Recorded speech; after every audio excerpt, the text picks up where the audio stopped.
गंभीरा bridge दुर्घटना को 6 दिन बीत चुके हैं, लेकिन उसके बावजूद भी विक्रम पटियार नाम का एक शख्स अब भी लापता है। उसे ढूंढने की कोशिश लगातार प्रशासन की विभिन्न टीमों की ओर से की जा रही है। वहां पर रसायन भरा हुआ एक टैंकर भी मौजूद है, जिससे रेस्क्यू करने में एनडीआरएफ की टीम को काफी दिक्कतें हो रही है। फिलहाल ब्रिज पर एक दीवार बनवा दी गई है और ये हंगामी दीवार है, जिससे कि लोग ब्रिज पर आवाजाही ना करें। ब्रिज टूटने के वक्त रसायन भरा हुआ टैंकर नीचे गिर गया था, जिसे रेस्क्यू करने में एनडीआरएफ की टीम को सबसे ज्यादा दिक्कतों का सामना करना पड़ा है। तब लोग उसे देखने के लिए वहां पर जमा ना हो, इसीलिए वहां पर एक दीवार खड़ी करवाई गई है। लोगों की सुरक्षा जोखिम में ना आए, ऐसी कोशिश प्रशासन की ओर से पूरी तरीके से की जा रही है। तब इस बारे में जिला कलेक्टर डॉक्टर अनिल धामेलिया ने ज्यादा जानकारी दी है। हालना तबक्के આપણે ગંભીરા બ્રિજ અકસ્માત પછી તમામ રેસ્ક્યુ રિકવરીની કામગીરી ચાલુ કરેલી હતી।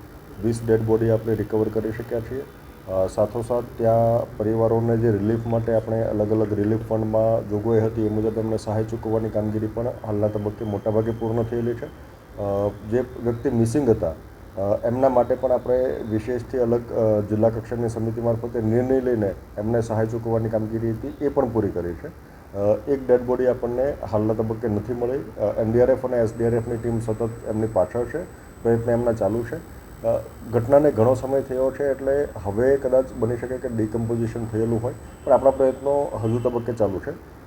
બ્રિજને હટાવવા માટે જે સ્લેબ મુખ્ય પડેલો હતો એને હટાવવા માટેની કામગીરી આરએનબી મારફતે અને જે ટેન્કર એક પડેલું છે એમના માટે જીપીસીબીની ટીમની લીડરશિપમાં બાકીની અન્ય સંસ્થાઓને સાંકળીને એ કામગીરી આપણે હાલના તબક્કે ચાલુ રાખી છે। મોટાભાગે જે રસાયણનો પ્રશ્ન હતો ત્યાં સોડાએશ હતું, એના કારણે સોડાએશ પાણીમાં રિલીઝ થતું હતું, એમના કારણે આપણા એનડીઆરએફ અને એસડીઆરએફની ટીમને મુશ્કેલી થયેલી।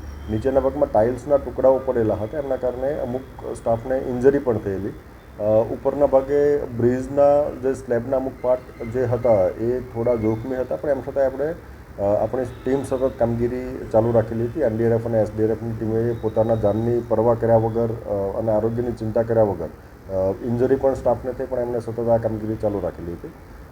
હવે રસાયણ કેમ કે જે કેમિકલ ભરેલું ટેન્કર છે એ રિલીઝ એમાંથી નથી થયું। સોડાએશ રિલીઝ થયેલો હતો ટ્રકમાંથી, જે એમનો છૂટો હતો, પણ જ્યારે આ કેમિકલ જે છે એ ઇન્ટેક્ટ છે, એમના આપણે પિરિયોડિકલી ટેસ્ટિંગ પણ કરેલા હતા, પણ એ કેમિકલ હજુ સુધી રિલીઝ થયું નથી। જો મુખ્યત્વે વિભાગ મારફતે એમને દિવાલ બનાવવાની સૂચના આપેલી હતી।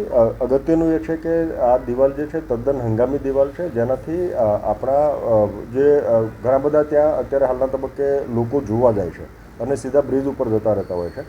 બેરિકેડિંગની વ્યવસ્થા કરી, પોલીસ વ્યવસ્થા હતી, પણ આમ છતાંય અમુક વખતે સ્ટાફ પોતે પણ જોવા જતા હોય છે અથવા તો અન્ય વ્યક્તિઓ પણ ત્યાં જતા હોય છે।